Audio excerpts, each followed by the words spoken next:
বিসমিল্লাহির রহমানির রহিম। যদি ইচ্ছাকৃতভাবে কেউ নামাজটা ছেড়ে দেয় তার টোটাল 14টা শাস্তি হবে। কতগুলো শাস্তি? 14টা শাস্তি হবে। বন্ধুরা আমার, তরুণ যুবকেরা আমার, দুনিয়ার জমিনে হবে 5টা, কবরে গেলে হবে 3টে, মৃত্যুর পরে হবে ভাই আমার, মৃত্যুর সময় হবে 3টে, কবরে গেলে হবে 3টে, আর কিয়ামতের দিনে হবে 3টে। এই রকম টোটাল 14টা শাস্তি হবে। আল্লাহর নবীর হাদিসগুলোকে সামনে রাখলে 14টা শাস্তির কথা পাওয়া যায়। তরুণ যুবকের তার মধ্যে মৃত্যুর সময় হবে 3টে। এই 3টে শাস্তির কথা একটু আপনাদের বলে দিই। হে তরুণ যুবকের, তার মধ্যে 1 নাম্বার যেটা শাস্তি হবে, মৃত্যুটা হবে তার ভয়ঙ্কর ভাবে, কঠিন কষ্টের মধ্যে মওতের সময়টা হবে, মৃত্যুটা হবে তার জিল্লাতের সঙ্গে, অপমানের সঙ্গে তার মওত হবে। সুবহানাল্লাহ। অপমানের সঙ্গে, কষ্টের সঙ্গে মৃত্যু হবে। এটা 1 নাম্বার। 2 নাম্বার, মৃত্যুর সময় শাস্তি হবে, সেটা হলো মওত যখন হবে তার প্রচন্ড ক্ষুধার্ত অবস্থায় মারা যাবে। মনে হবে খাবার যদি পেতাম আমি খেতাম, প্রচন্ড ক্ষুধা লাগছে বাবা, কিন্তু দেখা যাবে মনে হবে সমস্ত পৃথিবীর খাবার দিলে আমি এখন খেয়ে নেব, কিন্তু খাবার যখন তাকে দেওয়া হবে খাবার তার পেট পর্যন্ত পৌঁছাবে না। এটা হলো 2 নাম্বার। আর 3 নাম্বার শাস্তি হলো, হে তরুণ যুবকের, হে আমার মুরব্বিয়ানেরা, এমন সময় মৃত্যুর সময় যখন হবে প্রচন্ড পিপাসা অবস্থায় তার মৃত্যু হবে। অর্থাৎ মনে হবে সারা দুনিয়ার পানি যদি আমাকে দেয় আমি খেয়ে নেব, কিন্তু পানি যখন তার মুখে দেওয়া হবে একটুও পানি তার পেট পর্যন্ত যাবে না। সুবহানাল্লাহ, সুবহানাল্লাহ। এই 3টে শাস্তি মৃত্যুকালীন হবে। 3টে শাস্তি হবে মৃত্যুর সময়। এই রকম টোটাল 14টা শাস্তি, 14টা শাস্তি হবে। আল্লাহ কোরআন মাজিদে বলেছেন, ইন্নাস সালাতা তানহা আনিল ফাহশাই ওয়াল মুনকার, নিশ্চয়ই নামাজ তোমাকে অশ্লীলতা, অন্যায় থেকে দূরে সরিয়ে দিবে। আমার আল্লাহ যা শিখিয়েছেন আজকের যুগে বিজ্ঞান আর বাস্তবতায় পরিণত হয়েছে। আমি এর আগে অনেক বলেছি, নামাজ আল্লাহর নির্দেশ। বড় বড় বিশেষজ্ঞরা বলছেন নামাজের থেকে ভালো ব্যায়াম আর কি হতে পারে। নামাজ নিয়ে তারা গবেষণা করে বলছেন নামাজের থেকে ভালো ব্যায়াম আর কি হতে পারে। নামাজের মধ্যে এত সুন্দর ব্যায়াম আছে, রুকু সিজদার মধ্যে যে সিস্টেমেটিক ধারাবাহিক নামাজ। আপনি যখন নামাজটা পড়তে দাঁড়ালেন, রাসূল বলছেন সাল্লু কামা রাআইতুমুনি উসাল্লি, তোমরা ওইভাবে নামাজ পড়ো যেভাবে আমি রাসূলকে নামাজ পড়তে দেখো। এমন ভাবে নামাজ পড়ো যেন তুমি আল্লাহকে দেখছো। যদি এটা মনে না করতে পারো, আল্লাহ তোমাকে দেখছেন। অর্থাৎ পৃথিবীর সমস্ত চিন্তাকে দূর করে দিয়ে আল্লাহর দরবারে, মনিবের দরবারে গোলাম দাঁড়িয়ে যাও। স্বাস্থ্য বিশেষজ্ঞরা বলছে আমাদের মাথায় অনেক টেনশন থাকে। যখন আমরা নামাজে দাঁড়াই, যদি সত্যি ওই নামাজটা পড়তে পারে তাহলে দুনিয়ার অন্তত অনেকটা অংশ যদি ভুলে যায়, তার মেডিকেল সায়েন্স বলছে তার ব্রেনের জন্য অনেক উপকার হয়ে যায়। সুবহানাল্লাহ, সুবহানাল্লাহ। যখন আমরা সিজদায় যাই তখন আমাদের চোখ থাকে নাকের ডগায়। যখন আমরা দাঁড়িয়ে থাকি আমাদের চোখ থাকে সিজদার জায়গায়। যখন আমরা রুকুতে যাই আমাদের চোখ থাকে 2 পায়ের মাঝখানে। যখন আমরা বসি চোখ থাকে কোলে। এইভাবে যদি আমরা চোখটাকে ঠিক জায়গায় নিয়ে যেতে পারি, বিশেষজ্ঞরা বলছেন এটা চোখের জন্য ব্যায়াম। আমরা চোখ নিয়ে তো সারাদিন ব্যায়াম করি না, কিন্তু এই সময় চোখের ব্যায়াম হয়, ব্রেনের ব্যায়াম হয়, শরীরের অঙ্গ প্রত্যঙ্গের ব্যায়াম হয়। শুধু তাই নয়, নামাজ পড়তে গেলে ওযু করা হয়। ওযু যখন করা হয় এমন অনেক না দেখা ভাইরাস আমাদের শরীরে অ্যাটাক করে। যে অংশগুলো আমাদের খোলা থাকে, যে হাত পা গুলো আমাদের বাইরে বেরিয়ে থাকে, পোশাকে আবদ্ধ থাকে না, সেগুলো জীবাণুতে অ্যাটাক করে থাকে, জীবাণুতে ভরে থাকে। যখন আমরা 5 বার ওযু করি আমাদের শরীর থেকে জীবাণুগুলো ধুয়ে যায়। সুবহানাল্লাহ, সুবহানাল্লাহ। আমি এর আগে বলেছি, ইন্টারনেটে গিয়ে সার্চ করলে দেখবেন 20 থেকে 25 হাজার বক্তব্য আমার আছে। 1-2 হাজার নয়, 20-25 হাজার বক্তব্য আছে। আমি বলেছি নামাজের উপকারিতা নিয়ে অনেক আলোচনা করেছি, আজকে বেশি আলোচনা করব না। আমি আমলগুলোর মধ্যে বড় আমলটা নিয়ে একটু বলছি। মুয়াজ্জিন আযান দিচ্ছে, হাইয়া আলাস সালাহ,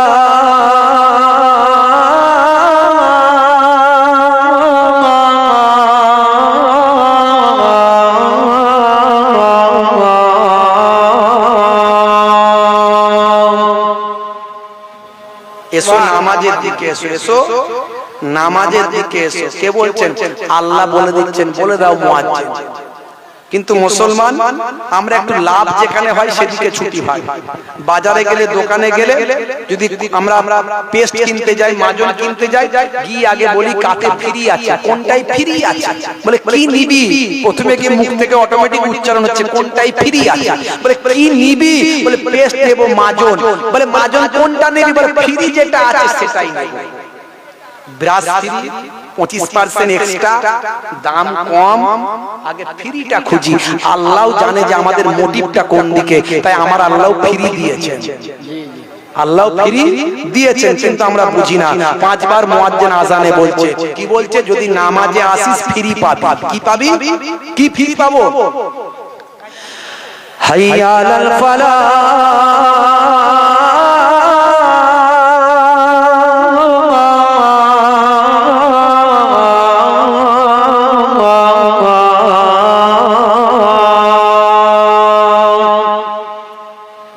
যদি তুমি নামাজটা পড়ো আমি আল্লাহ ফ্রিতে তোমাকে কামিয়াবি দেব। সুবহানাল্লাহ, সুবহানাল্লাহ। এই আল্লাহ কামিয়াবি দেবে মানে শুধু দুনিয়াতে কামিয়াবি, দুনিয়া এবং আখিরাতে কামিয়াবি। আমি বলে দেব, আমি চিন্তা করো না, 5 মিনিট লাগবে তাই বলে দেবো, চিন্তা করতে হবে না। দাঁড়াও একটা জায়গায় শেষ করে দিই, টাইম। হে তরুণ যুবকেরা, হে আমার বন্ধুরা, হে আমার মুরব্বিয়ানেরা, শুনে রেখে দিন বাবা, জেনে রেখে দিন বাবা। তাহলে আমলগুলোর মধ্যে সবচেয়ে বড় আমল হলো নামাজ।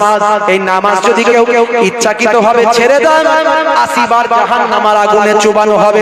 কবরে যাওয়ার আগে সবচেয়ে আগে যে আমল নিয়ে প্রশ্ন করা হবে সেটা হলো বান্দা নামাজ পড়েছো কিনা, অর্থাৎ নামাজ তাহলে ছাড়বেন না, নামাজ ছেড়ে দেবেন না। হে তরুণ যুবকেরা, হে আমার মুরব্বিয়ানেরা, এবার চলে আসুন বাবা। নামাজের সময় যখন হয় মানুষ বলে কাজ আছে, কাজ করব না, নামাজ পড়বো। ভাই, নামাজ পড়বো না, কাজ করব। আমি তাদের জন্য 2 লাইন কবিতা লিখে দিয়েছি, বুঝতে পারছেন বন্ধুরা আমার, তরুণ যুবকেরা আমার। মানুষগুলো বলে যে কাজ করব না, নামাজ পড়বো না, আগে কাজ না আগে নামাজ। আপনারা বলেন আগে কাজ না আগে নামাজ? জোরে বলেন। সত্যি তো? আপনারা পড়েন আগে নামাজ না আগে কাজ? বলে হুজুর দুপুরের সময়, জোহর বেলা আমরা দুপুর বেলা কাজ করি, তো কাজ করব না নামাজ পড়ব। আর আপনি যে নামাজের কথা বলছেন, তা আমরা দুপুর বেলা কাজ করি, কাজ করব না নামাজ পড়ব। আসর আর মাগরিবের সময় একটু টাইম পাস করি, ব্রেন ফ্রেশ করি, মাইন্ড ফ্রেশ করি। এই মাইন্ড ফ্রেশ করতে গিয়ে আসর আর মাগরিব চলে যায়। আর এশার সময় সারা দিন খাটাখাটনি করা শরীর খায় আর ঘুমায়। তাই আমার এখানে বক্তব্য তুলে ধরার চেষ্টা করেছি। নামাজের ওয়াক্তটা হবে যখনই মসজিদে চলে যাও তুমি তখনই, নামাজের ওয়াক্তটা হবে যখনই মসজিদে চলে যাও তুমি তখনই।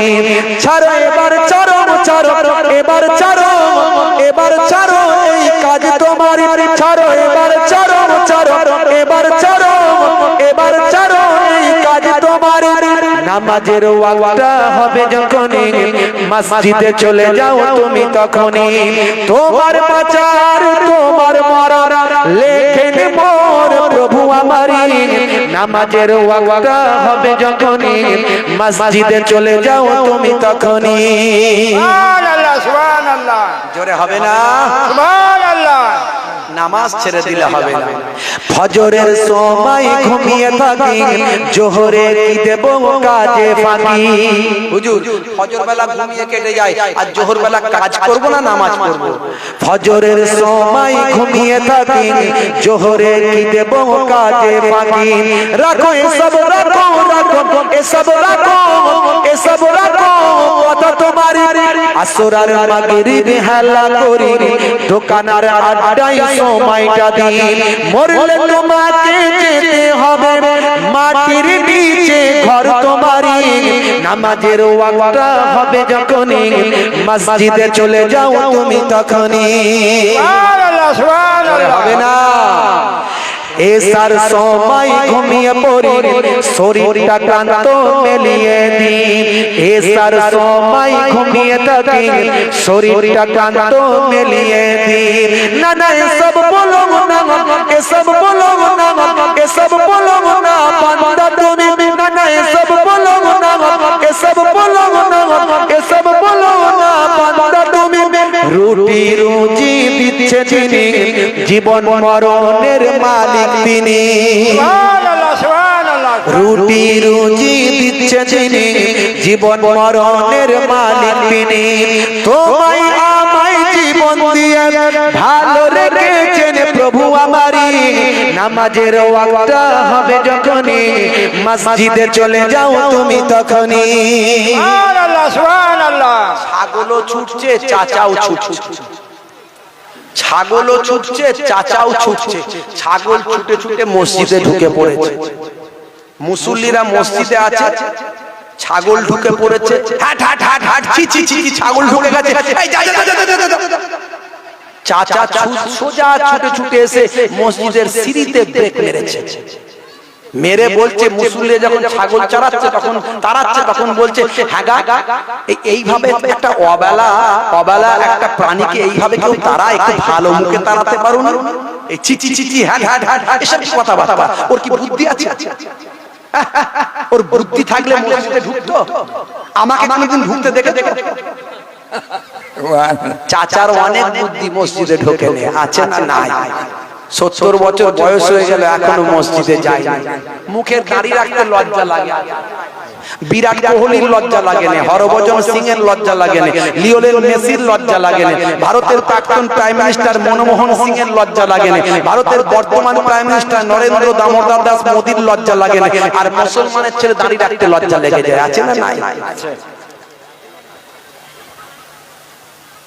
ফুল আওয়ার কাটে একটা সিনেমা ছিল বহু আগের কথা বলছি ইন্টারনেটে সার্চ করলে পাবে ওই সিনেমায় একজন অ্যাক্টর ছিল তার নাম ছিল রকি এই রকির নাম অনেক বিখ্যাত হয়ে গিয়েছিল ওই সিনেমার কারণে বর্তমানে সেই রকি সম্পর্কে আপনারা কতটা জানেন জানি না ইন্টারনেটে ভাইরাল হয়েছে রকি সম্পর্কে আমি একটু রিসার্চ করেছি পেয়েছি খুঁজে পেয়েছি তথ্য রকিকে দেখলে এখন চিনতে পারবেন না রকি ভাই আমার তার আসল নাম হলো আসিফ খান আসল নাম কি আসিফ খান এখন এত বড় দাড়ি পা পর্যন্ত জুব্বা পরে তাকে একদিন এক সুফি দরবেশ ইনার মতো মানুষ বলেছিলেন হে মিস্টার রকি আসসালামু আলাইকুম রকি মুসলমান ঘরের সন্তান আসল নাম আসিফ খান ওয়া আলাইকুম আসসালাম দিয়ে বলেন ভাই বাবু আপনি কি পয়সা নিতে এসেছেন মসজিদ মাদ্রাসার চাঁদা এই নিন মানি ব্যাগটা বের করেছে ওই সুফি দরবেশ মানুষটা বলেছিলেন হে মিস্টার রকি আমি চাঁদা তুলতে আসিনি আমি তোমার সঙ্গে কথা বলতে এসেছি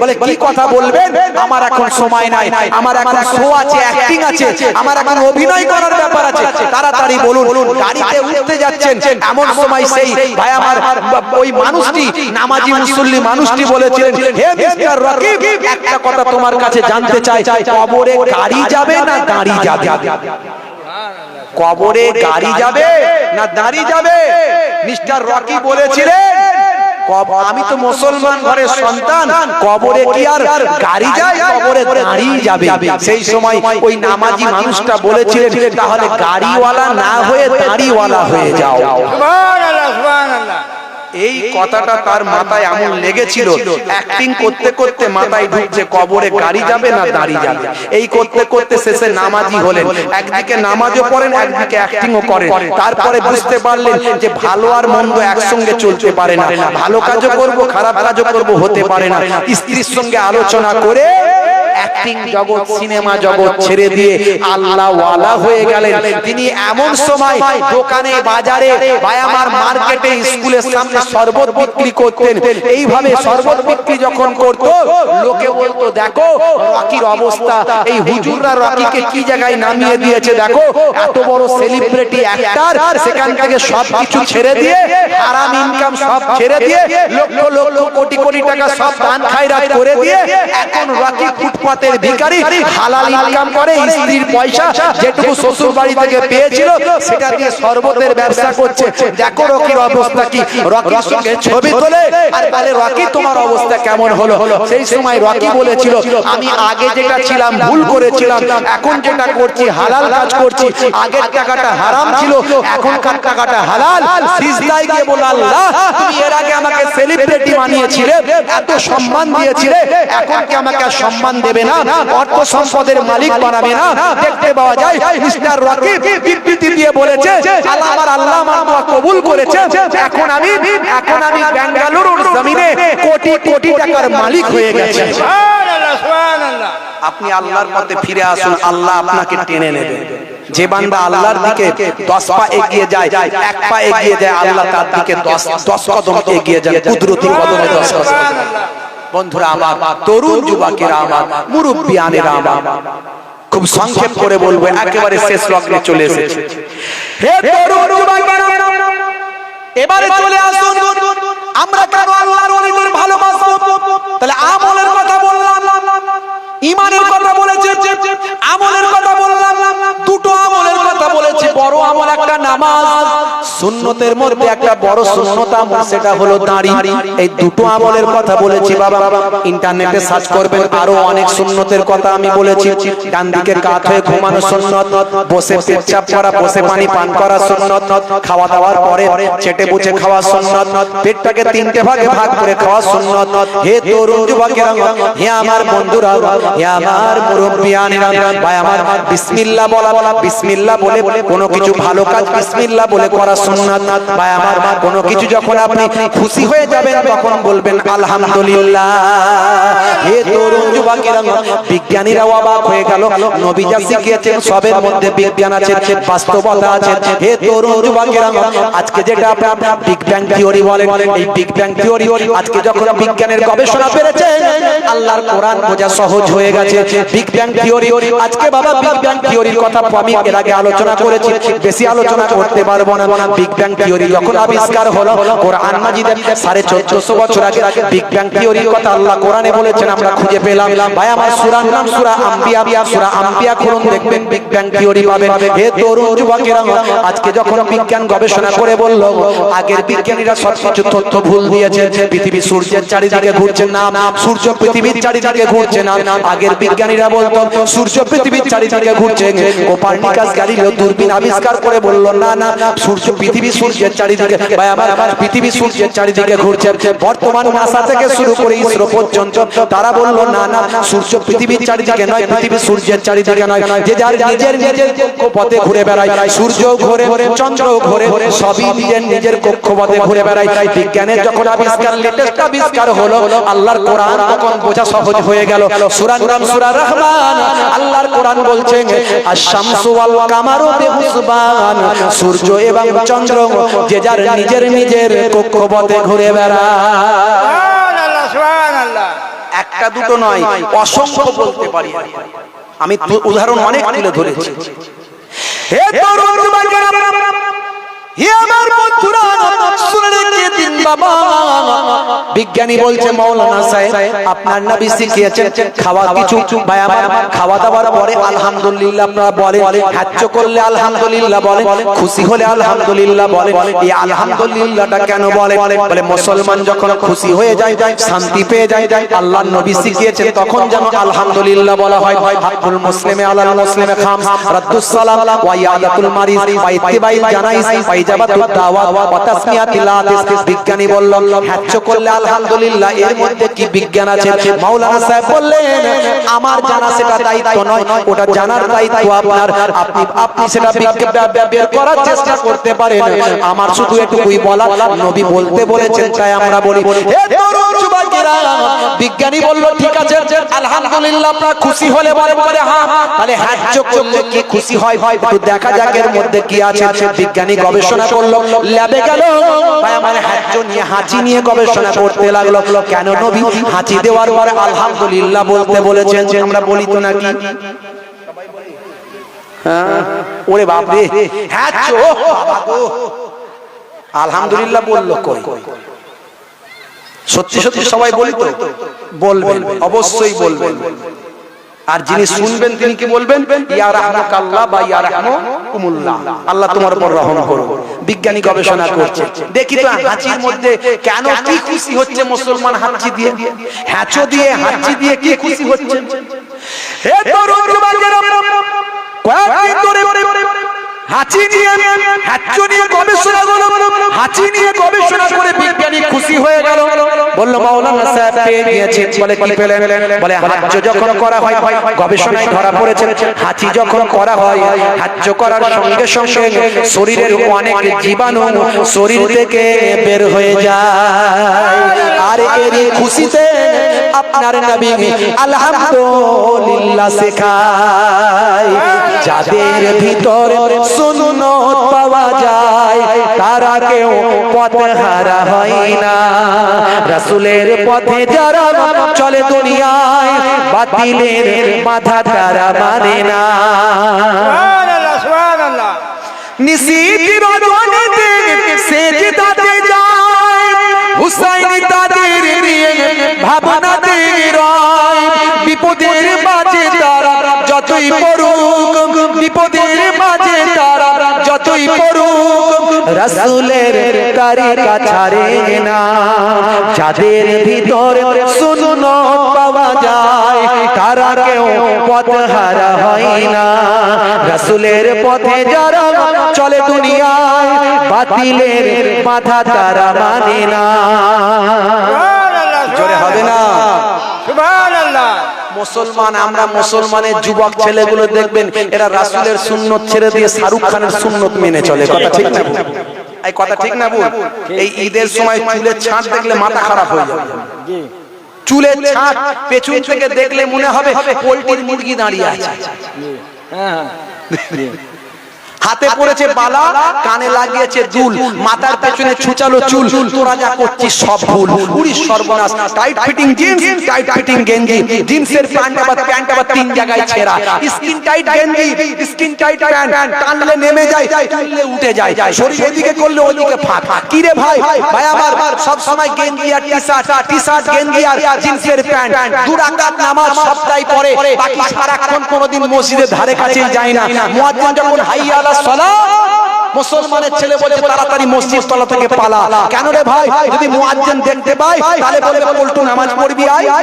তাই তাড়াতাড়ি মসজিদ তলা থেকে পালায়, ফ্রি ফায়ার চালায়, ক্যারাম বোর্ড খেলে সময় কাটায়, তাস খেলে সময় কাটায়, জুয়া পিটে সময় কাটায়, কিন্তু নামাজে যায় না। শুক্রবারে দুই রাকাত না পড়লে এই হুজুররা বলে মুসলমানের খাতা থেকে নাম বাদ। তাই না গেলে নয়, সেই মসজিদে দুই রাকাত ওই জিন্সের প্যান্ট গেঞ্জি পরে যখন ইকামত দিচ্ছে, ভাই আমার আল্লাহু আকবার, আল্লাহু আকবার, আশহাদু আল্লা ইলাহা ইল্লাল্লাহ, মাটটান খেচে দৌড়ে, একটা পা শিয়ালদা একটা হাওড়া, এখানে একটা জুতো ওখানে জুতো, সবাই কাঁধের উপর দিয়ে ভর করে সামনের দিকে গিয়ে গোঁতা মেরে স্পেস তৈরি করে যেই ইমাম সাহেব আল্লাহু আকবার, ও আল্লাহু আকবার, না তাওবা বিল্লাহ, না সানা, না দোয়া, কিচ্ছু নাই। ভাই আমার পেছনের লোকেরা তখনও ভালো করে নিয়ত বাঁধেনি, তখন সানা পড়ে ও সঙ্গে সঙ্গে ইমাম সাহেব রুকুতে, ওই ইমাম সাহেবের আগে রুকুতে, গেঞ্জি উপরের দিকে উঠে গেল, জিন্সের প্যান্ট নেমে গেল, শিয়ালদার বর্ডার দেখা গেল। পেছনের নামাজিদের নামাজ খারাপ হয়ে গেল। মুসলমানের ছেলে শাহরুখ খানের ভক্ত, সলেমান খানের ভক্ত, অথচ মোবাইল খুলে দেখুন আপনার কাছে আছে গুগল, সেই গুগলে গিয়ে লিখুন পৃথিবীর শ্রেষ্ঠ মহামানবের নাম কি, who is the greatest person in the world. Google আপনাকে আনসার দেবে greatest person in the world of prophet মুহাম্মদুর রাসূলুল্লাহ।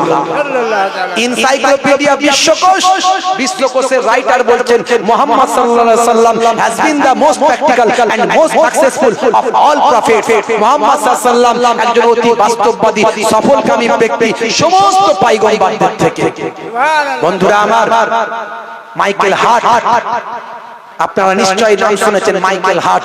তিনি একটা গ্রন্থ লিখেছেন দ্য 100, 100 জন পৃথিবী বিখ্যাত সেরা মনীষীদের নামের তালিকা করেছেন। এক নম্বরে যার নামটা লিখেছেন তিনি আর অন্য কেউ নয়, তিনি হলেন আপনার আমার বিশ্ব নবী, তিনি আপনার আমার দয়ার নবী, তিনি হলেন আপনার আমার নূর নবী, তিনি হলেন রাহমাতুল লিল আলামিন, সরকারে দো জাহান, সুলতানে মদিনা, নবীউল আম্বিয়া, পাক নাম, পবিত্র নাম, শরীফ নাম জনাব মুহাম্মদুর রাসূলুল্লাহ সাল্লাল্লাহু আলাইহি ওয়াসাল্লাম। সেই আখিরি জামানার পয়গম্বরের নামটা তিনি লিখতে বাধ্য হয়েছেন। কেন?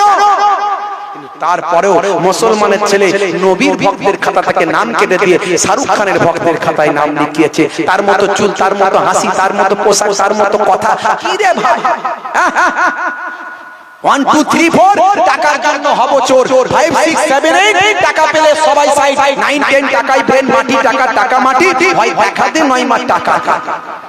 মুসলমান হারাবেন না ঈমান, হয়ে যাবেন না বাবা বেঈমান। মুসলমানের নারী তারাও হয়েছে আনারি, করছে বাড়াবাড়ি, হাতে ধরেছে কাটারি, বলছে বেরিয়ে আয় শ্বশুর শাশুড়ি। আমার মায়েরা বোনেরা বলবে হুজুর আমাদের জন্য আজ কি 4টে কাজ করবেন। আল মারাতি জাব সাল্লা খামসাহা ওয়া সামাত সাহরাহা ওয়া তাআত বালাহা ওয়া হাফাজাত ফুরুজাহা ফাতাদখুলুল জান্নাতা ইয়াউমাল কিয়ামাতি বিআইয়ি আবওয়াবিন সাত। 4টে ভালো কাজ করবেন, 5 ওয়াক্ত নামাজটা পড়বেন, বছরে এক মাস রমজানের রোজাটা রাখবেন, স্বামীর দেখাশোনা করবেন। স্বামী খারাপ হোক খচ্চর হোক আল্লাহর দরবারে জবাব দেবে, কিন্তু আপনি আপনার স্বামীর দায়িত্বটা পালন করবেন। মনে করবেন না স্বামী আমার খারাপ বলে তার খেদমত করবেন না, না, স্বামীকে স্বামীর সম্মানটা দেবেন।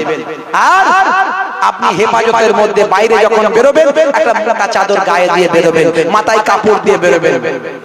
ঈদের দিনে ভাই আমার স্বামী স্ত্রী মোটরসাইকেলে ঘুরে বেড়ায়, নায়ক নায়িকা সেজে, শাহরুখ খান আর কাজল যাচ্ছে, ওরে সর্বনাশ।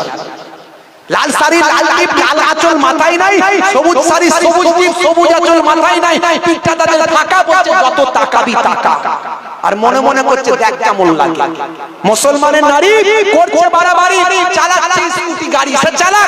আমার ঘরের মেয়েরা আছেন ভাই আমার ইসরোর গবেষক হয়েছে, ইসরোর বিজ্ঞানী মুসলিম মেয়ে হয়েছে, পাইলট হয়েছে, নিশ্চয় হবে, কিন্তু ভাই আমার সে একটা মুসলমান ঘরে নবীর ঘরের সন্তান, তাকে সেই মতো চলতে হবে।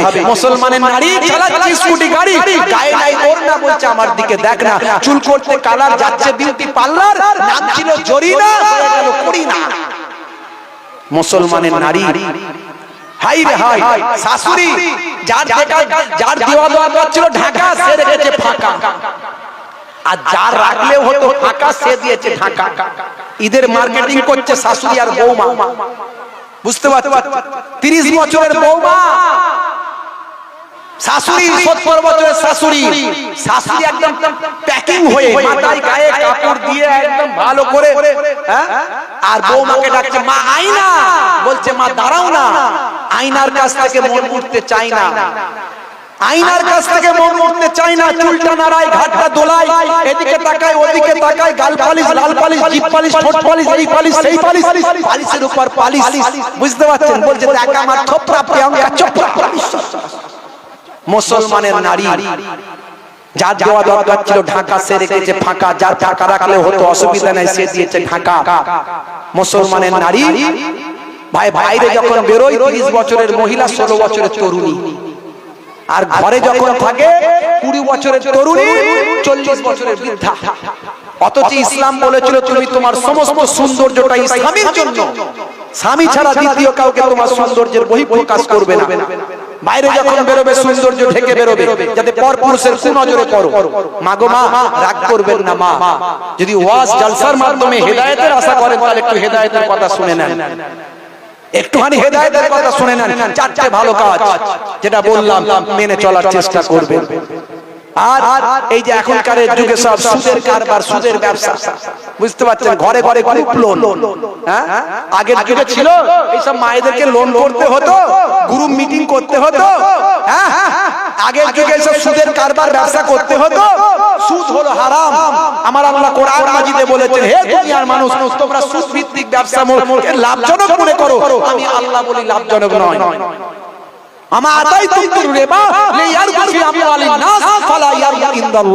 তোমরা যে সুদ ভিত্তিক ব্যবসা করছো এটা কখনো লেনদেন করো না, এটা হারাম। আল্লাহ নিজে কোরআনে হারাম করে দিয়েছে, লাভজনক নয় বলে দিয়েছে। বুঝতে পারছেন?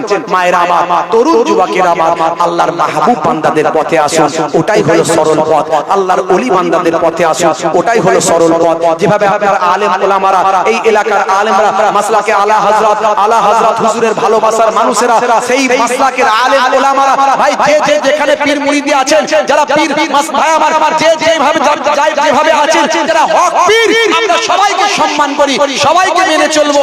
ভাই আমার সব আহলে সুন্নাহ ওয়াল জামাতের মানুষ যারা হাক্কানি পীর মুর্শিদ যে যে জায়গায় আছে, পীর মাশায়েখরাই আমার পীর মুজাদ্দিদুজ্জামান পীর আবু বকর সিদ্দিক রাহমাতুল্লাহ আলাইহি তিনি তার জায়গা মতো সেইভাবে তিনি সেই মাসলাক শিখিয়েছেন, সেইভাবে তিনি দেখিয়েছেন। সব কিন্তু একই জায়গায়, পীর মাশায়েখদের জায়গা কিন্তু এক জায়গায় গিয়ে ঠেকেছে। আপনি যদি আমাকে জিজ্ঞাসা করেন মুহিবুল্লাহ হুসাইনি तुमने इतना बड़ा बड़ी बात कह दिया, तुमने कोई वसीला लिया, तुम्हारा कोई पीर मुर्शिद है? मेरा हाथ मेरा मुर्शिद का हाथ पर है, मेरा हाथ मेरा मुर्शिद का हाथ पर है, उनका हाथ उनका मुर्शिद का हाथ पर है, उनका हाथ पीर अबू बकर सिद्दीक का हाथ पर है, उनका हाथ उनका मुर्शिद का हाथ पर है। सारे मुर्शिदों का हाथ गौसे आजम का हाथ पर है, गौसे आजम का हाथ जुनाइद बगदादी का हाथ पर है, जुनाइद बगदादी का हाथ हसन बसरी का हाथ पर है, हसन बसरी का हाथ शेरे खुदा आली का हाथ पर है, शेरे खुदा आली का हाथ मुस्तफा का हाथ पर है, मुस्तफा का हाथ अल्लाह ने कह रहे हैं यदुल्लाहि फौका ऐदिहिम, इन हाथों को मामूली ना समझना, इनके खुदा का हाथ है। সুবহান আল্লাহ। বন্ধুরা আমার, ওলি আউলিয়াদের দেখানো পথে চলুন। একটা ছোট্ট নমুনা দিয়ে শেষ করব, কষ্ট হচ্ছে আপনাদের? না না এই কারা কারা চান না হাত তুলে দেখান তো দেখি, এই কারা কারা চান না হাত তুলে দেখান। কেউ হাত তুলছেন না। আচ্ছা কারা কারা চান হাত তুলে দেখান। সবাই হাত তুলছে, মাশাআল্লাহ। একবার জোরে জোরে তুলবেন, নারে তাকবীর, নারে তাকবীর, দরুদ শরীফ, আল্লাহুম্মা সাল্লি আলা সাইয়্যিদিনা মাওলানা মুহাম্মদ ওয়া আলা আলি সাইয়্যিদিনা মাওলানা মুহাম্মদ। হে তরুণ যুবকেরা, হে আমার বন্ধুরা, হে আমার মুরব্বিয়ানেরা, শুনে রেখে দিন বাবা, জেনে রেখে দিন বাবা, আমরা কেন আল্লাহর ওলিদের ভালোবাসবো, আমরা কেন আল্লাহর ওলিদের মহাব্বত করব, একটুখানি খেয়াল করুন বাবা। আমরা কেন আল্লাহর ওলিদের ভালোবাসবো একটুখানি খেয়াল করুন। আমার আল্লাহ কোরআন মাজিদে যেমন ওলিদের কথা বললেন, আল্লাহর নবী হাদিসের মধ্যেও বলেছেন। আমি এর আগে আপনাদের মাঝখানে বললাম, ভাইরা আমার, একটা ছোট্ট নমুনা দিয়ে আপনাদের কাছ থেকে চলে যাব। আখেরি জামানা তো, ঈমান বাঁচানো বড্ড দায়। বন্ধুরা আমার, তরুণ যুবকেরা আমার, মুরব্বিয়ানেরা আমার, শুনে রেখে দিন, একটা ছোট নমুনা আপনাদের কাছে দিই।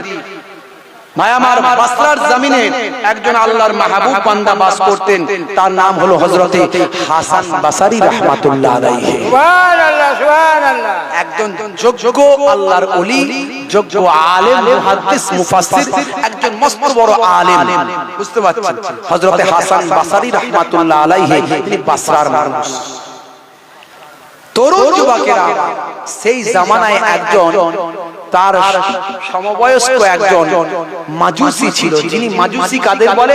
যারা অগ্নিকে, আগুনকে খোদা বলে মানে, আগুনকে খোদা বলে মানে। হে তরুণ যুবকেরা, হে আমার বন্ধুরা, হে আমার মুরব্বিয়ানেরা, শুনে রেখে দিন বাবা, জেনে রেখে দিন বাবা, হযরতে হাসান বসরি রাহমাতুল্লাহ আলাইহি সারা জীবন ধরে যখনই ওই আগুনকে খোদা বলা মাজুসি মানুষটা, ভাই আমার, অগ্নি পূজক যাকে বলা হয়, সে বাবা তার নাম হলো সামাউন। সেই সামাউনকে যখনই দেখা হয়, সামাউনকে বলে, সামাউন তুমি আগুনকে খোদা বলে মানো, আগুন কখনো খোদা হতে পারে না। সামাউন বলে, ভাই হাসান, আগুনকে আমি খোদা বলে মানি, তার কারণ হলো আগুন যা পায় সবই পুড়িয়ে দেয়। সুবহানাল্লাহ সুবহানাল্লাহ। আগুন যা পায় সব পুড়িয়ে দেয়। হাসান বসরি বলেন, তাই যদি হয়, আগুনের শক্তি আছে বলে যদি আগুন খোদা হয়, তো আগুনকে নিভিয়ে দেওয়ার, বন্ধ করে দেওয়ার ক্ষমতা কার? আল্লাহ। পানি, পানি, পানি। তাহলে পানি তো আগুনের থেকে বড় খোদা হওয়া দরকার ছিল। কথা ঠিক না ভুল? হে তরুণ যুবকেরা, হাসান বসরি বলে, ভাই সামাউন, এসব কথা বলো না, আমার ভাবনা নিয়ে তোমার কথা বলার দরকার দরকার নাই, তোমার সঙ্গে আমার বন্ধুত্ব ভালোবাসা সেটা অন্য জায়গায় থাকবে, তুমি আগুন নিয়ে কোনো কথা বলবে না। তারপর হাসান বাসারি হুজুর দেখলেন বিরক্ত হচ্ছে, জোর করে তো ধর্ম হয় না, ধর্মের মধ্যে কোনো জবরদস্তি নাই, লা ইকরাহা ফিদ দ্বীন, ধর্মে কোনো জবরদস্তি নাই। তবে হযরতে হাসান বাসারি কেন সামাউনকে বলছিলেন, তার কারণ হলো আল্লাহর ওলিরা দুনিয়ার মানুষদের ভালোবাসে। কোন দুনিয়ার মানুষ জাহান্নামে যাবে, কোন মানুষ পাপ কাজ করে অন্যায় কাজ করে শাস্তি পাবে, এটা আল্লাহর ওলিরা মেনে নিতে পারে না। তাই আল্লাহর ওলিরা সর্বদা কোন মানুষ যাতে জাহান্নামে না যান তার জন্য বারবার চেষ্টা করে।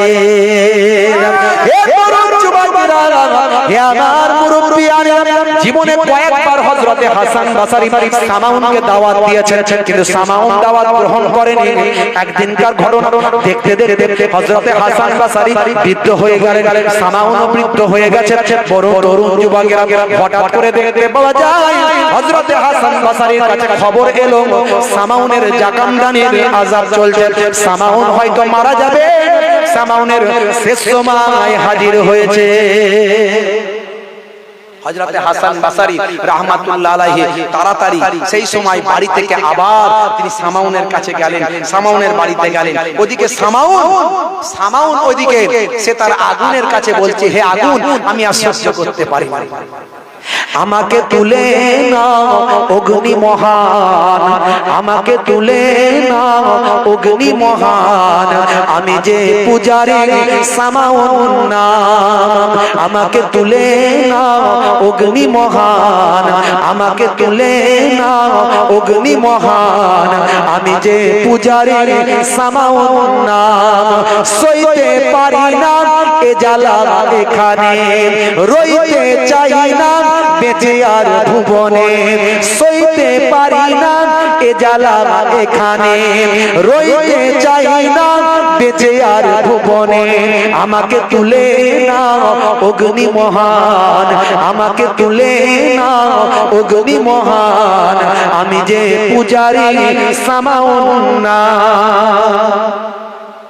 সামাউনের মাথার গোড়ায় গিয়ে হাসান বাসারি বসলেন, মাথাটায় হাত বোলালেন, স্নেহের হাত বোলালেন, স্নেহের পরশ দিলেন, দিয়ে ভাই আমার তার শুভ কামনা করতে লাগলেন। সামাউন হযরতে হাসান বাসারির সুন্দর পরশ, ভাই আমার স্নেহের হাতের পরশ পেয়ে আস্তে আস্তে যেন একটু স্বাভাবিক হলেন। হওয়ার পরে সামাউনকে বললেন, ভাই সামাউন, এখনো কি তুমি আগুনকে খোদা বলে মানবে? যাকে তুমি না জ্বালালে বন্ধ হয়ে যাবে তাকেই কি তুমি খোদা বলে মানবে? হাসান বাসারিকে সামাউন বলল, ভাই হাসান, তুমি এখনো আমার এই সময়তে কি তুমি আমাকে ছাড়বে না, ছাড় দেবে না? না ভাই সামাউন, তুমি কষ্ট পেও না, তোমাকে আমি দুঃখ দিতে আসিনি, আমি এসেছি তোমাকে এই জন্য যে আসল জিনিসটা তোমাকে বোঝানোর জন্য আর তোমার শুভ কামনা করার জন্য, যাতে তুমি আফটার লাইফ, মৃত্যুর পরে যাতে করে তুমি শান্তি পাও তার জন্য। আচ্ছা সামাউন, তোমার সঙ্গে আমি কোনো কথা বলবো না, একটা কথাই বলতে চাই, এই যে তোমার ঘরে এখনো আগুন জ্বলছে, তুমি আগুন জীবনে কখনো বন্ধ করোনি, এই আগুনের সারা জীবন তুমি ইবাদত করলে, যা চাওয়ার আগুনের কাছে চাইলে, যা মানার আগুনের কাছে মানলে, তাহলে নিশ্চয় আগুন তোমার কথা শুনবে। এসো ভাই, আমি তো আগুনকে খোদা বলে মানি না, বরং আগুনের যিনি স্রষ্টা তাকে খোদা বলে মানি, সারা বিশ্ব ব্রহ্মাণ্ডের যিনি স্রষ্টা তাকে খোদা বলে মানি। সমস্ত ধর্মেরই অরিজিনটা হলো এক, তারা সবাই কিন্তু এক স্রষ্টায় বিশ্বাস করে। কেউ আল্লাহ বলেন, কেউ গড বলেন, কেউ ভগবান বলেন, যে যেভাবেই বলুন না কেন, সবাই কিন্তু অরিজিনালি বাবা অরিজিন হিসাবে এক স্রষ্টাকে মানে। কিন্তু এটা প্রকাশ্যে হোক আর অপ্রকাশ্যে হোক, ভাই সামাউন এক কাজ করো, তুমি তো আগুনকে মেনেছো, এসো তুমিও হাতটা আগুনে ঢোকাও আর আমিও হাতটা আগুনে ঢোকাই। নিশ্চয়ই তুমি এতদিন আগুনকে খোদা বলে মেনেছো, আগুন তোমাকে পোড়াবে না, আমাকে পুড়িয়ে দেবে। যদি সত্যি আমাকে পুড়িয়ে দেয়, আমি তোমার ধর্ম মেনে নেব, তোমার কথা মেনে নেব, আর যদি আমাকে ছেড়ে দেয়, তোমাকে পোড়ায়, তুমি আমার কথাটা মেনে নেবে। সুবহানাল্লাহ, সুবহানাল্লাহ। হযরতে হাসান বাসারি যখন বললেন, সামাউন বললেন, তুমি কি তোমার ব্রেন ঠিক আছে তো? তুমি কি আগুনে হাত দিলে বলছো আগুন ছেড়ে দেবে? আমাকেও ছাড়বে না, তোমাকেও ছাড়বে না। হে তরুণ যুবকেরা, হযরত হাসান বসরি বললেন তাই নাকি, তাহলে এসো। সামাউন বলল না, আমি হাত বাড়াবো না। হযরত হাসান বসরি রাহমাতুল্লাহ আলাইহি সেই সময় নিজের জামাটা নিজের ভাই আমার হাতলটা জামাটা গুড়িয়ে নিয়ে হাতটাকে তখন আগুন তো জ্বলনে আগুনের ভিতর ঢুকিয়ে দিয়ে বললেন, দেখো সামাউন, আমার হাতটা আগুন পোড়ায় কিনা একবার দেখে নাও। কিছু সময় আগুনের ভিতরে রাখলেন, কিছু সময় পর আগুন থেকে বের করলেন, হাতটা দেখিয়ে দিলেন, দেখো আগুন আমার শরীর পুড়িয়ে দেওয়া তো দূরের কথা, আমার শরীরের একটা লোম পর্যন্ত আগুন পোড়াতে সক্ষম হয়নি। সুবহানাল্লাহ, সুবহানাল্লাহ। যদি বলেন হুজুর এসব আপনি বানিয়ে গল্প বলে দিচ্ছেন নাকি, আপনি চলে যান মালদা জেলা, এখান থেকে বেশি দূর নয় বাবা। মালদা জেলায় যে আদিনা মসজিদের নাম শুনেছেন, এটা হলো পান্ডুয়া শরীফ। এই পান্ডুয়া শরীফের রাস্তার ধারে একটা হুজরা আছে, যে হুজরাটাকে বলা হয় 22 হাজারি বা 22 চিল্লাখানা। এই 22 হাজারি বা 22 চিল্লাখানা এই হুজরার সামনে যাবে, আজও বোর্ড দেওয়া আছে। আগে টাইলস লাগানো, অশোক স্তম্ভ দেওয়া বোর্ড ছিল, এখন ওয়াকাফ বোর্ডের পক্ষ থেকে টিনের বোর্ডটা লাগানো আছে। আমি বহু বছর ধরে মালদায় সভা করতে যাই, আজ থেকে 15 বছর আগে প্রথম যখন গিয়েছিলাম তখন টাইলস লাগানো বোর্ড ছিল, আজ সেখানে বোর্ডটা টাঙানো আছে। হে তরুণ যুবকেরা, সেই বোর্ডে বাবা পরিষ্কার ইতিহাসটা সরকারের পক্ষ থেকে লেখা আছে। এত এত সালের এত তারিখেতে হুগলি নদীর উপর দিয়ে মুসলমানদের একজন পীর সাহেব ভর্তি নদীতে কোনো স্টিমার যানবাহন না পেয়ে খালি পায়ে হেঁটে হেঁটে এপারে চলে আসলেন। ভর্তি নদীতে তার পাটা ভিজলো না। সুবহানাল্লাহ, সুবহানাল্লাহ। জোরে হবে না? সুবহানাল্লাহ, সুবহানাল্লাহ। এপারে বসেছিলেন গৌড়ের রাজা। গৌড়ের রাজাকে ছিলেন জানেন? লক্ষণ সেন। গৌড়ের রাজা লক্ষণ সেন দেখে অবাক হয়ে গেলেন। মুসলমানদের পীর সাহেবের কাছে এসে বললেন, বাবা পীর সাহেব, শুনেছিলাম যারা প্রকৃত পীর হয় তাদের প্রভু অনেক ক্ষমতা দিয়েছেন, আমি আজ নিজের চোখে দেখলাম। বাবা পীর সাহেব, আমি আপনাকে কিছু তোহফা দিতে চাই, আপনাকে কিছু উপঢৌকন দিতে চাই, আপনাকে কিছু গিফট দিতে চাই। হযরতে হাসান, হযরতে হুজুর ভাই আমার আল্লাহর ওলি বান্দা, আল্লাহর নেক বান্দা পীর সাহেব সেই সময় বলেছিলেন, না না না, আমি তো কোনো উপকার করি না, আমি তো কোনো আপনার কাজ করি না, আমি কেন আপনার তোহফা নেব?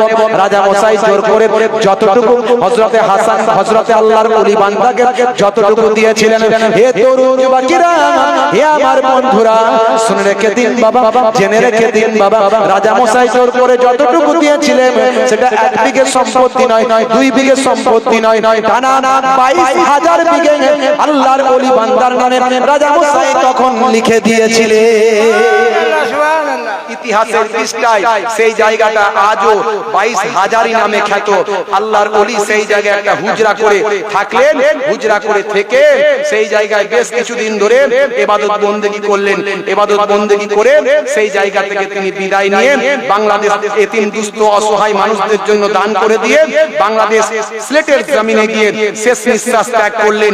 ওই আল্লাহর ওলি বান্দার নাম হযরতে হাসান, হযরতে ভাই আমার জালাল তাবরেজি রাহমাতুল্লাহ আলাইহি। পারস্যের তাবরেজ থেকে ওই আল্লাহর ওলি বান্দার আগমন হয়েছিল। জোরে বলুন সুবহানাল্লাহ। সুবহানাল্লাহ, সুবহানাল্লাহ। ইতিহাস থেকে বললাম, এরকম অনেক উদাহরণ দেয়া যায়। হাসান বসরি হুজুর সেই সময় যখন দেখিয়ে দিলেন ভাই আমার, তখন ওই সামাউন বলল, ভাই তাই নাকি? আমি অবাক হয়ে গেলাম, আমি এতদিন বিশ্বাসই করেছিলাম না, এখন বিশ্বাস করছি। ভাই সত্যি আমি তোমার কথা মেনে নেব, তোমার শিষ্য হয়ে যাব, তবে আমি এত যে পাপ করেছি এই পাপ কি আমার ক্ষমা হবে? হাসান বসরি হুজুর বললেন, নিশ্চয় তোমার পাপ আল্লাহ ক্ষমা করে দেবেন, নিশ্চয় তোমার পাপ আল্লাহ ক্ষমা করে দেবেন। আল্লাহর নবী বলেছেন যে ঈমান, যে আল্লাহর নবীর শিষ্য হবে তার জীবনের গুনাহ আল্লাহ maaf করে দেবেন। সুবহানাল্লাহ, জোরে হবে না? ইন্নাল ইসলামা ইয়াহদিমু মা কানা ক্বাবলাহু ওয়া ইন্নাল হিজরাতা তাহদিমু মা কানা ক্বাবলাহা ওয়া ইন্নাল হজ্জা ইয়াহদিমু মা কানা ক্বাবলাহু। ভাই আমার, ইসলাম মিটা দেতা হে আগলে গুনাহোं को, তোমার জীবনের গুনাহ maaf হয়ে যাবে। বলে ভাই হাসান, তাহলে আমাকে একটু লিখে দাও। লিখে দাও যে আমার গুনাহ মাফ হবে, আল্লাহ আমাকে জান্নাত দেবে। সেই সময় হাসান বাসারি হুজুর একটা লেখনীর দ্বারা লিখে দিলেন, যাও আমার আল্লাহ নিশ্চয় তোমাকে জান্নাত দান করে দেবে। সুবহানাল্লাহ সেই সুবহানাল্লাহ লেখনীটা নিলেন, নিয়ে মারা যাওয়ার আগে বললেন, আমি মারা যাওয়ার পরে আমি কবরে গেলে আমার হাতেতে হাসান বাসারির এই কাগজটা লেখনীটা আমার হাতেতে দিয়ে দেবে। সুবহানাল্লাহ সুবহানাল্লাহ বন্ধুরা আমার, তরুণ যুবকেরা আমার, মুরব্বিয়ানেরা আমার, শুনে রেখে দেন, এমন সময় হযরতে হাসান বাসারি নিয়ে আমি লিখেছি, হাসান বাসারি পৌঁছে গিয়ে সামাউন ভাইকে দিল বলে, হাসান বাসারি পৌঁছে গিয়ে সামাউন ভাইকে দিল বলে, মৃত্যুর আগে কালেমা পড়লে জান্নাত তোমায় নেবে কোলে, মৃত্যুর আগে কালেমা পড়লে জান্নাত তোমায় নেবে কোলে। এই বলে হুজুর অগ্নিতে হাত, ওলি আল্লাহর দেখো বড় কারামাত। সুবহানাল্লাহ সুবহানাল্লাহ জোরে হবে না? সুবহানাল্লাহ এই বলে হুজুর অগ্নিতে হাত, ওলি আল্লাহর দেখো বড় কারামাত।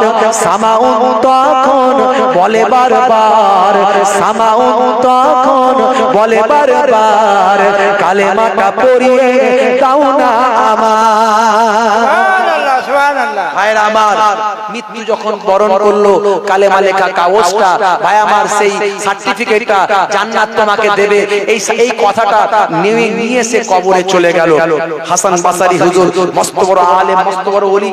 পরবর্তীকালে বাসরার মসজিদে রাতের অন্ধকারে আমরা আল্লাহর ওলিরা, বাবারা যারা আল্লাহর ওলি, আমরা দুনিয়ার মানুষ আরামায় এসে খেয়ে দিয়ে ঘুমায়, আল্লাহর ওলিরা সারা সারা রাত আল্লাহ আল্লাহ জিকির করতে করতে, ইবাদত করতে করতে, সালাত আদায় করতে করতে ফজর পর্যন্ত কাটিয়ে দেয়। সুবহানাল্লাহ এমনি কি তাদের জবানে দোয়া কবুল হয়?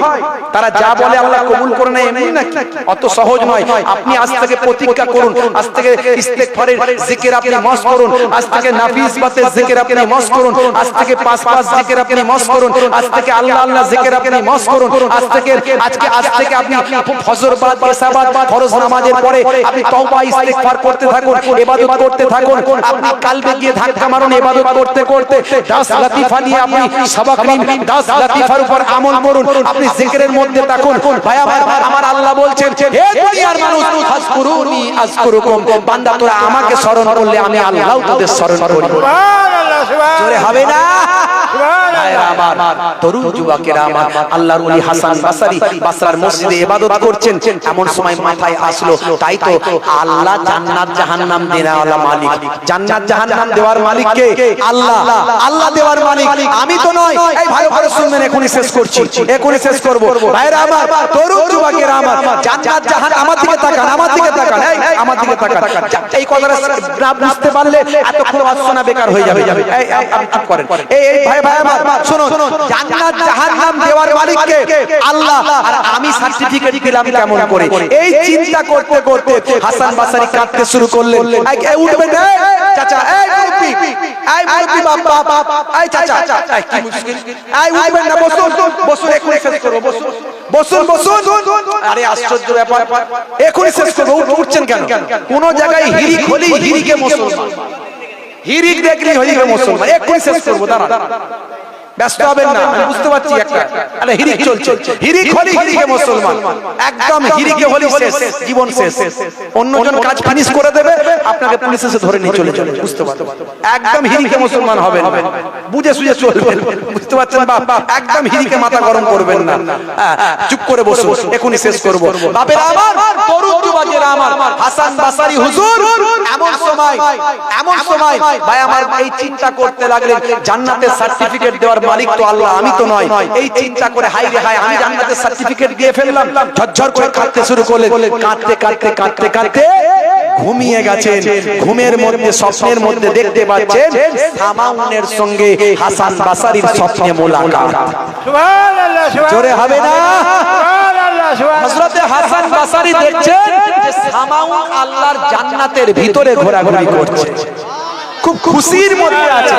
হাসান বাসারি বলছেন, ভাই সামাউন তুমি কেমন আছো আল্লাহর জান্নাতে? বলে আমি খুব ভালো আছি, তুমি যা বলেছিলে সব সত্য, সব মিলে গেছে, আমার আল্লাহ আমার জীবনের গুনাহ মাফ করে দিয়েছে। সুবহানাল্লাহ, এমন সময় হাসান বাসারিকে সামাউন বলে, ভাই হাসান, তবে তুমি যে জান্নাতের সার্টিফিকেটটা লিখে দিয়েছিলে আমাকে, জান্নাত তোমাকে আল্লাহ দেবে, যাও। তো সেই লেখাটা আমি নিয়ে এসেছিলাম কবরে, যদি বিপদে পড়ি দেখাবো, তো আমার দেখানোর আর প্রয়োজন হয়নি। জোরে হবে না? এই নাও তোমার লেখা, তোমাকে ফেরত দিয়ে দিলাম। স্বপ্নের মধ্যে হাসান বাসারিকে সামাউন ওই লেখাটা ফেরত দিলেন, হাসান বাসারি নিলেন, স্বপ্ন ভেঙে গেল, ঘুম থেকে উঠে গেলেন, চোখটা খুলে গেল, মনে মনে চিন্তা করলেন, তাই তো হাতের মুঠোতে কি একটা যেন আমি নিলাম, ওই লেখনীটা নিলাম, দেখি তো হাতে আছে নাকি। হাতটা খুলে দেখেন, সামাউনকে যেটা দিয়েছিলেন আল্লাহর কুদরতি ক্ষমতায়, সেটা আল্লাহ তার হাতেতে পৌঁছে দিয়েছে। জোরে হবে না? আমার তরুণ যুবকেরা, আমার বলার উদ্দেশ্য, আল্লাহর ওলিদের ভালোবাসুন, পীর মাশায়েখদের ভালোবাসুন। আপনি মাসলাকে আলা হযরত হুজুরের ভালোবাসার মানুষ, ভালো করে আঁকড়ে ধরুন। মাসলাকে আলা হযরত হুজুর যা বলেছেন মেনে চলুন। আল্লাহর ওলিরা বাবা শিরক থেকে মানুষকে বাঁচতে বলেছে, আপনি শিরক থেকে মানুষকে বেঁচে থাকুন। বিদআত থেকে বাঁচতে বলেছে, আপনি বিদআত থেকে বেঁচে চলুন। মাসলাকে আলা হযরত হুজুর একজন যোগ্য আলেম ছিলেন, যোগ্য ওলি ছিলেন। কিছু মানুষ আমরা তাদেরকে কালিমা লিপ্ত করি, আমরা বড় বড় ওলি আউলিয়াদের কালিমা লিপ্ত করে ফেলি, এটা করবেন না। আমার মুজাদ্দিদুজ্জামান তিনিও যোগ্য আলেম ছিলেন, ওলি ছিলেন, আমরা কিছু কিছু অন্যায় কাজ করে তাদের কালিমা লিপ্ত করে ফেলি, এগুলো করবেন না। তারা হক পীর ছিলেন, তারা আল্লাহর ওলি ছিলেন, সেই আল্লাহর ওলিদের মেনে চলুন। আল্লাহর ওলিদের মেনে চললে আমরা সহজে আল্লাহ এবং রাসূলকে পেয়ে যাব। জোরে বলুন, জোরে বলুন। ভাইরা আমার, যাই হোক, আজকে আমি আপনাদের মাঝখানে কয়েকটি কথা বলেছি। এক নাম্বার ঈমান, দুই নাম্বার আমল, দুটো বড় আমলের কথা বলেছি। তিন নাম্বার এই আমলগুলো করবেন, ঈমানকে বাঁচাবেন কোন পথ ধরে? আল্লাহর ওলিদের পথ ধরে। সুবহানাল্লাহ, সুবহানাল্লাহ। চেষ্টা করেছি বাবাজি, নামাজ ছেড়ে দেবেন না, রাসূলের সুন্নত ভুলে যাবেন না। যাই হোক, আপনাদের খেদমত থেকে বিদায় নেব, এখনই দোয়া করব। যারা আমি আপনাদের কাছে একটুখানি আমার রুমালটা পাঠাবো, মা বোনদের কাছেও যাবে, ভাইদের কাছেও যাবে। আজকের এই পাক মাহফিলের জন্য যার যেমন ক্ষমতা আছে প্রত্যেকে শরীক হয়ে যাবে, প্রত্যেকে বাবা শরীক হয়ে যাবে। এই জান্নাতের বাগানে এক দিলে আমার আল্লাহর ওয়াদা 10 আল্লাহ দেবে। সুবহানাল্লাহ, সুবহানাল্লাহ। কোরআন মাজিদে, কোরআন কখনো মিথ্যা নয়, সেই কোরআন মাজিদে আল্লাহ রাব্বুল আলামিন বলছেন, মান জাআ বিল হাসানাতি ফালাহু আশরু আমসালিহা ওয়া মান জাআ বিস সাইয়্যাত ফালা ইউজজা ইল্লা মিসলাহা ওয়া হুম লা ইউজলামুন। আমার আল্লাহ বলছেন, এক দিলে 10 পাবি, এক দিলে আমি আল্লাহ তোকে 10 দেব। জুলুম করা হবে না, একটা অন্যায় করলে একটাই শাস্তি পাবি, কিন্তু ভালো কাজ একটা করলে 10টা তার বদলা দেব। সুবহানাল্লাহ, সুবহানাল্লাহ। আর বাবা রাসূলের হাদিসে কুদসির মধ্যে এসেছে, একের বদলে 10, একের বদলে 700, একের বদলে বেহিসাব মালে মালামাল আল্লাহ করে দেবেন। আমার রুমালটা এই কমিটির ছেলেরা নিয়ে যান, আর একটুখানি আমার এই ভাইয়ের রুমালটা, আমাদের হেফাজত ভাইয়ের, তাই তো, এই রুমালটা নিয়ে যান, একটু যার যেমন পকেটে আছে বাবা শরীক হয়ে যান। ফি সামিলিল্লাহ এক দিলে 10 পাবেন। আমি আপনাদের ভাই মুসাফির হালাতে দোয়া চাইবো, আপনাদের পীর খানদানের আওলাদ হিসাবে। এদিকে নিয়ে যাও, এটাও নিয়ে যাও, আমারটাও নিয়ে যাও, আমারটাও নিয়ে যান। প্রত্যেকের কাছে মা বোনেরা আপনাদের আঁচলে যা বাঁধা আছে, বেশিটা থাকলে বেশিটা দেবেন, কৃপণতা করবেন না। কুঞ্জুসকে আল্লাহ ভালোবাসেন না, বখিলকে আল্লাহ ভালোবাসেন না। বখিল হলো আল্লাহর শত্রু, দাতা হলো আল্লাহর বন্ধু। জোরে হবে না বাপেরা আমার? একটু প্রত্যেকেই দান করেন, দাতা হলো আল্লাহর বন্ধু, দানে শরীক হয়ে যায়। এখনই মোনাজাত হবে, 3 বার সূরা ফাতিহা, 3 বার সূরা ইখলাস, 3 বার দুরূদ শরীফ পাক তেলাওয়াত করেন, আখিরি মোনাজাত হবে।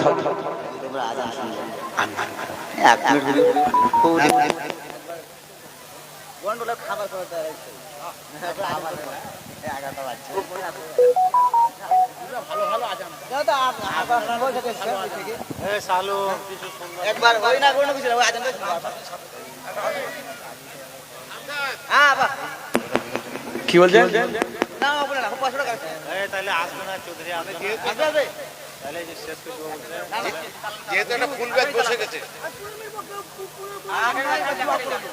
দোয়া করে দেবে, এক্ষুনি দোয়া করো, মনে যাবে। আচ্ছা, আমার একটা বক্তা আছে। আচ্ছা আচ্ছা আচ্ছা, বক্তাকে নিয়ে চলে আসে, আমি একটু দোয়া করে চলে যাব, তারপর বক্তা আলোচনা করবে। একটু একবার ভাইয়ের একটু আজান শুনতে চাইছে, আপনারা দানটা দেন প্রত্যেকে। আর না না সবাই চাইছে আপনার কথা রেখেছি, আমরা খাবার দিন আপনাকে যাবে আমাদের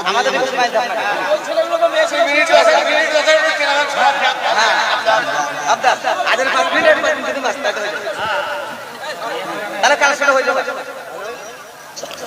একবার দরুদ শরীফ আল্লাহুম্মা সাল্লি আলা সাইয়্যিদিনা মাওলানা মুহাম্মদ ওয়া আলা আলি সাইয়্যিদিনা মাওলানা মুহাম্মদ। আল্লাহু আকবার, আল্লাহু আকবার, আল্লাহু আকবার, আল্লাহু আকবার।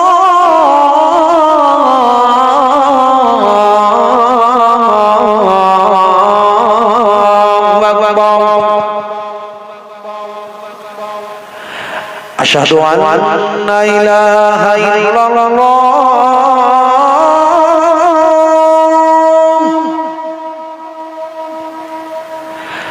আশহাদু আন্না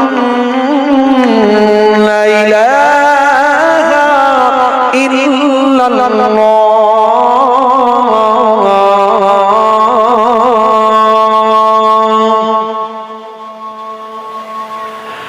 আশহাদু আন্না মুহাম্মাদান রাসূলুল্লাহ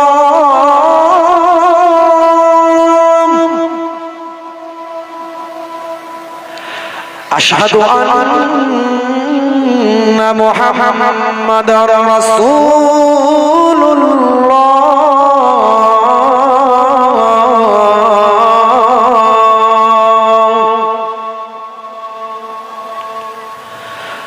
হাইয়া আলাস সালাহ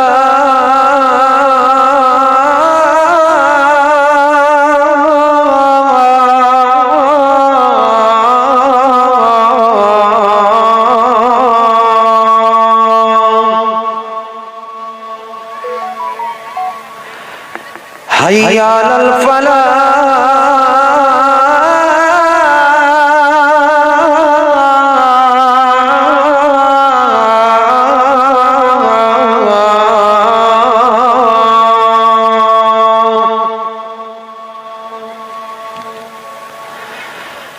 الصلاة خير من النوم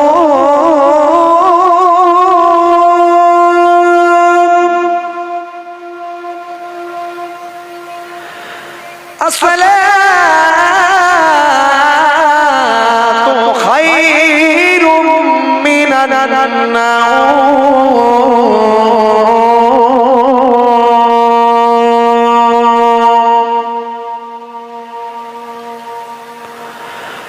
الله أكبر،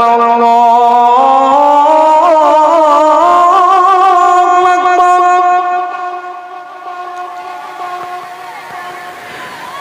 لا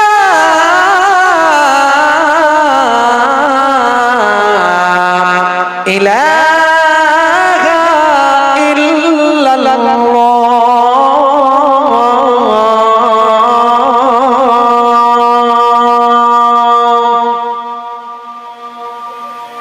এই আজানের ছন্দ, আজানের সুর, আজানের তাল, আজানের ভঙ্গিমা হার্টের জন্য উপকার করে। এটা গবেষণায় ধরা পড়েছে। ম্যাডাম জেনিফার একজন বিখ্যাত ফিমেল সিঙ্গার, ব্রিটেনের একজন ফিমেল সিঙ্গার ম্যাডাম জেনিফার।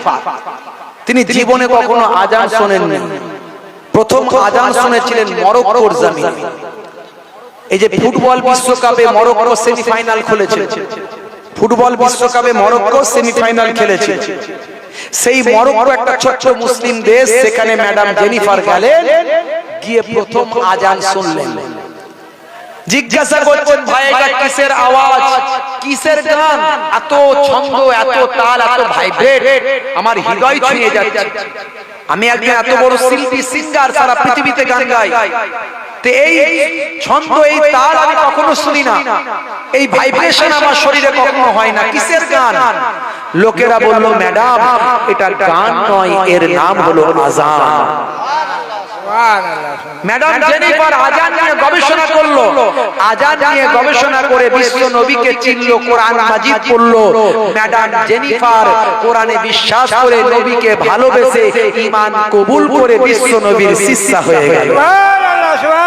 সেই আজান আমাদেরকে সুন্দরভাবে দিতে হবে। যারা আজান দেয় তাদের সম্মান করতে হবে। আজকে ইমামদের আমরা সম্মান করতে পারি।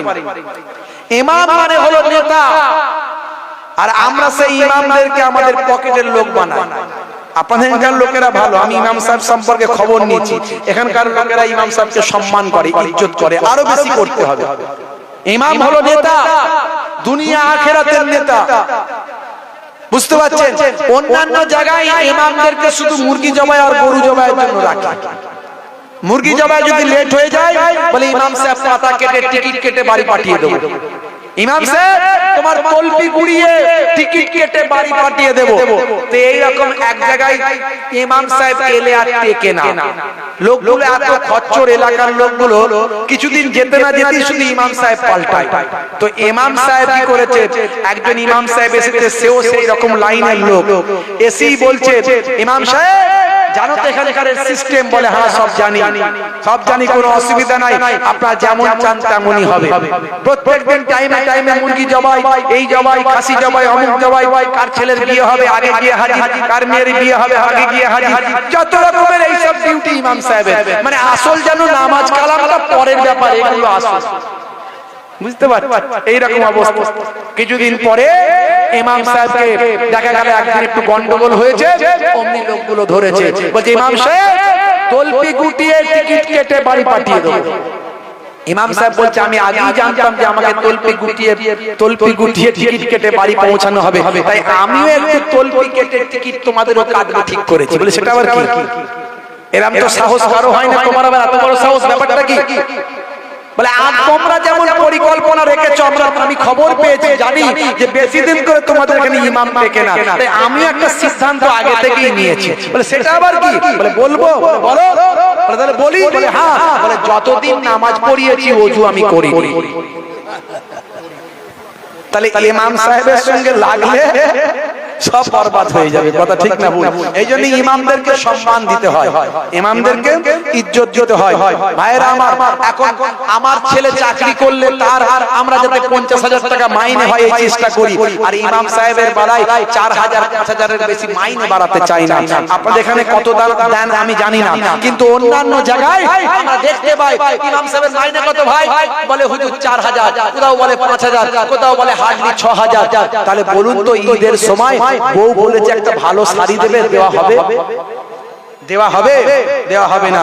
ছেলে ভালো স্কুলে ভর্তি হবে, একটু পয়সা লাগবে, দেওয়া হবে? ছেলেকে ভালো জায়গায় পড়তে পাঠাবে। তো ইমাম সাহেব যদি মসজিদে সিজদায় গিয়ে ভাই আমার ছেলের মাইনে দেওয়ার কথা চিন্তা করে, নামাজটা কি করে হবে? সে সিজদায় গিয়ে সুবহান রাব্বিয়াল আলা, আল্লাহ কি পড়েছি জ্বালা, এদের কি মুসিবতে পড়েছি, আল্লাহ কি জ্বালা, আমি কেমন করে আমার ছেলের মাইনটা দেব, একটু তাড়াতাড়ি বলো আল্লাহ। এই যদি করে নামাজ কি হবে বলে? বন্ধুরা আমার, তাই ইমামদের ইজ্জত করতে হবে, ইমামদের সম্মান করতে হবে। মুসলমান এক ভাই আর এক ভাইকে ভালোবাসবেন, নামাজি মুসল্লি হয়ে যান, রাসূলের সুন্নত মেনে চলুন। আমি আপনাদের কাছ থেকে বিদায় নেব। বাবা মার যাওয়ার আগে একটু ছোট্ট দোয়া চাই, আল্লাহুম্মা আমিন। পরবর্তী ভাইকে নিয়ে